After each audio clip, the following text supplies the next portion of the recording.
അസ്സലാമു അലൈക്കും വറഹ്മത്തുള്ളാഹി. ബിസ്മില്ലാഹ് വൽഹംദുലില്ലാഹ് അസ്സലാത്തു വസ്സലാമു അലാ അഷ്റഫിൽ മുർസലീൻ വഅലാ ആലിഹി വസഹ്ബിഹി അജ്മഈൻ ബിറിദല്ലാഹ്. അമ്മാ ബഅദ്.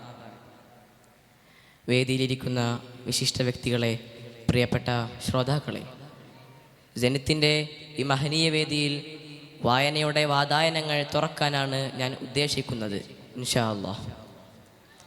വായന എന്നത് കേവലം അക്ഷരങ്ങൾ കൂട്ടി വായിക്കുന്ന ഒരു പ്രക്രിയയല്ല, മറിച്ച്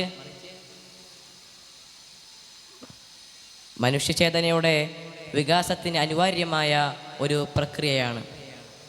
വായനയുടെ വാതായനങ്ങൾ എന്ന പ്രയോഗം അത്യന്തം അർത്ഥവത്താണ്. വാതായനം എന്ന പദത്തിന് ജനൽ എന്നോ വാതിൽ എന്നോ അർത്ഥമാക്കാം. ഒരു മുറിക്കുള്ളിൽ അടച്ചിരിക്കപ്പെട്ട ഒരാൾക്ക് പുറം ലോകത്തെ കാഴ്ചകൾ കാണിച്ചു തരുന്നത് ആ മുറിയിലുള്ള ജനലുകളാണ്. ആ ജനലിലൂടെ അയാൾ കാണുന്ന ലോകം അയാളുടെ അറിവിനെയും കാഴ്ചപ്പാടിനെയും വിപുലീകരിക്കുന്നുണ്ട്. സമാനമായി നാം ഇരിക്കുന്ന ഇടത്തിരുന്ന് ലോകത്തെയും മനുഷ്യ ചരിത്രത്തെയും വിവിധ സംസ്കാരങ്ങളെയും മനുഷ്യ മനസ്സിൻ്റെ ആഴങ്ങളെയും കണ്ടറിയാൻ വായന നമ്മെ സഹായിക്കുന്നു.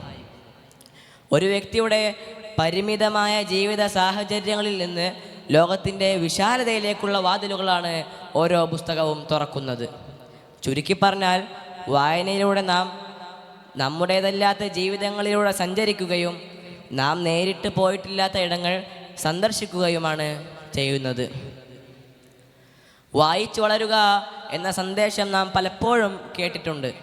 ഈ സന്ദേശത്തിൻ്റെ ഉറവിടം അന്വേഷിച്ച് ചെന്നാൽ നമുക്ക് കാണാൻ സാധിക്കുന്നത് P.N. പണിക്കരെയും അദ്ദേഹം തൻ്റെ കഠിനാധ്വാനത്തിലൂടെ വാർത്തെടുത്ത വായനാ പ്രസ്ഥാനങ്ങളുമാണ്. 1926 തൻ്റെ ജന്മനാടായ നീലമ്പേരൂരിൽ സനാതനധർമ്മം എന്ന ചെറിയ വായനശാല സ്ഥാപിച്ചുകൊണ്ടാണ് P.N. പണിക്കർ തൻ്റെ പ്രവർത്തനങ്ങൾ ആരംഭിച്ചത്.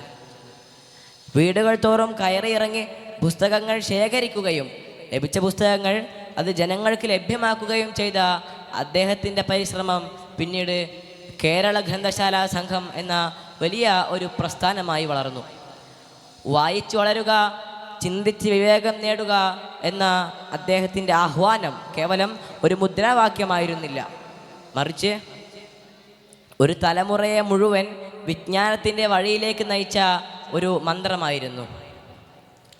1945 സെപ്റ്റംബറിൽ നടന്ന തിരുവിതാംകൂർ ഗ്രന്ഥശാല സമ്മേളനമാണ് ഗ്രന്ഥശാല സംഘത്തിൻ്റെ രൂപീകരണത്തിന് വഴിതെളിച്ചത്. 1958 ഇത് കേരള ഗ്രന്ഥശാല സംഘമായി മാറി. ഒരു ഗ്രാമത്തിൽ പോലും വായനശാല ഇല്ലാത്ത അവസ്ഥ ഉണ്ടാകരുത് എന്ന ലക്ഷ്യത്തോടെ അദ്ദേഹം പ്രവർത്തിച്ചു. 1970 പാറശാല മുതൽ കാസർഗോഡ് വരെ അദ്ദേഹം നടത്തിയ സാംസ്കാരിക ജാഥ കേരള ചരിത്രത്തിലെ അവിസ്മരണീയമായ ഒന്നാണ്. ഈ പ്രവർത്തനങ്ങളുടെ ഫലമായാണ് അദ്ദേഹത്തിൻ്റെ ചരമദിനം കേരളം വായനാ ദിനമായി ആചരിക്കുന്നത്. നവയുഗത്തിൽ പുസ്തകങ്ങൾ മാത്രമല്ല, നവയുഗത്തിൽ സാങ്കേതികവിദ്യയുടെ വളർച്ച വലിയ തോതിൽ വികസിച്ചതിൻ്റെ ഭാഗമായി പുസ്തകങ്ങളും വായനയും അതിൻ്റെ രീതികളും പൂർണ്ണമായി മാറി എന്ന് വേണം പറയാൻ. പുതിയ കാലത്തെ പുസ്തകങ്ങൾ മാത്രമല്ല, കിൻഡിൽ, ബ്ലോഗുകൾ, ഇ ബുക്കുകൾ, ഓഡിയോ ബുക്കുകൾ എന്നിവയിലൂടെയൊക്കെ വായനയുടെ പുതുവാതായനങ്ങൾ തുറക്കപ്പെടുന്നുണ്ട്. സാങ്കേതികവിദ്യയുടെ വളർച്ച വായനയെ വളരെയധികം എളുപ്പമുള്ളതാക്കി മാറ്റി. ഫിസിക്കൽ പുസ്തകങ്ങളെ അപേക്ഷിച്ച് മേൽപ്പറഞ്ഞവയ്ക്ക് ചില പ്രത്യേക ഗുണങ്ങളുണ്ട്. ആയിരക്കണക്കിന് പുസ്തകങ്ങൾ ഒരു ചെറിയ ഉപകരണം വഴി കൊണ്ടു നടക്കാനും അത് അക്ഷരവലിപ്പ ക്രമീകരണങ്ങൾ നടത്തി വായനയെ സുഗമമാക്കാനും സാധിക്കുന്നു. അതുപോലെ തന്നെയാണ് ഓഡിയോ ബുക്കുകൾ. ഇത് വായനയുടെ മറ്റൊരു രൂപമാണ്. യാത്ര ചെയ്യുമ്പോഴോ മറ്റ് ജോലികളിൽ ഏർപ്പെടുമ്പോഴോ പുസ്തകങ്ങളെ കേൾക്കാൻ ഇത് നമ്മെ സഹായിക്കുന്നു.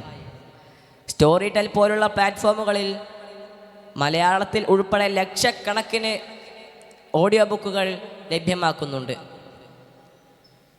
കാഴ്ച പരിമിതിയുള്ളവർക്ക് വായനയുടെ ലോകത്തേക്ക് കടന്നു വരാനുള്ള ഒരു വലിയ വാതിലാണിത്.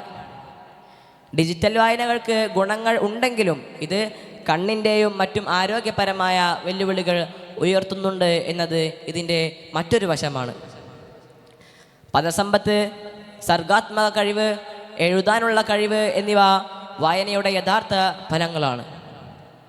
വായന എന്നത് കേവലം ഒരു ബൗദ്ധിക വ്യായാമമല്ല, മറിച്ച് ആരോഗ്യപരമായ പല ഗുണങ്ങളും ഇത് നൽകുന്നുണ്ട്. സമ്മർദ്ദം കുറയ്ക്കൽ, ഓർമ്മശക്തി വർദ്ധിപ്പിക്കൽ, ദീർഘായുസ് എന്നിവ വായനയുടെ മാനസിക ശാരീരിക ഗുണങ്ങളാണ്. പുതുതലമുറയിൽ വായനാശീലം വലിയ തോതിൽ കുറയുന്നു എന്ന പരാമർശം നാം പലപ്പോഴും കേൾക്കുന്നുണ്ട്. സോഷ്യൽ മീഡിയയുടെയും അതിലെ റീൽസിൻ്റെയും ഷോർട്സിൻ്റെയും അതിപ്രസരം വായനയെ കാര്യമായി ബാധിക്കുന്നുണ്ട്.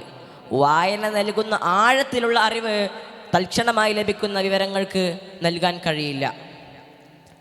അതിനാൽ കുട്ടികളിൽ വായനാശീലം വളർത്തിയെടുക്കേണ്ടത് മാതാപിതാക്കളുടെയും അധ്യാപകരുടെയും കടമയാണ്. മാതാപിതാക്കൾ കുട്ടികളോടൊപ്പം പുസ്തകങ്ങൾ വായിക്കുന്നത് അവർക്കിടയിലുള്ള വൈകാരിക ബന്ധം ശക്തമാക്കാൻ സഹായിക്കും.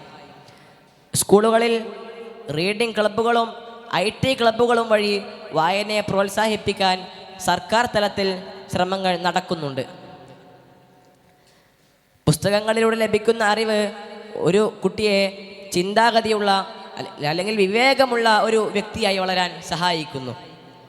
പുസ്തകമില്ലാത്ത വീട് വിളക്കില്ലാത്ത വീട് പോലെ ഇരുട്ടുള്ളതാണ് എന്ന പ്രസക്തമായ പഴമൊഴി നിങ്ങളെ ഓർമ്മപ്പെടുത്തിക്കൊണ്ട് എൻ്റെ ചിന്നിച്ചിതറിയ വാക്കുകൾ നിങ്ങൾക്ക് പെറുക്കിയെടുക്കാനാവട്ടെ എന്നാശംസിച്ച് എൻ്റെ വാക്കുകൾക്ക് ഞാൻ വിരാമം കുറിക്കുന്നു. വആഖിറു ദഅവാനാ അൽഹംദുലില്ലാഹി റബ്ബിൽ ആലമീൻ. അസ്സലാമു അലൈക്കും വറഹ്മത്തുള്ളാഹി.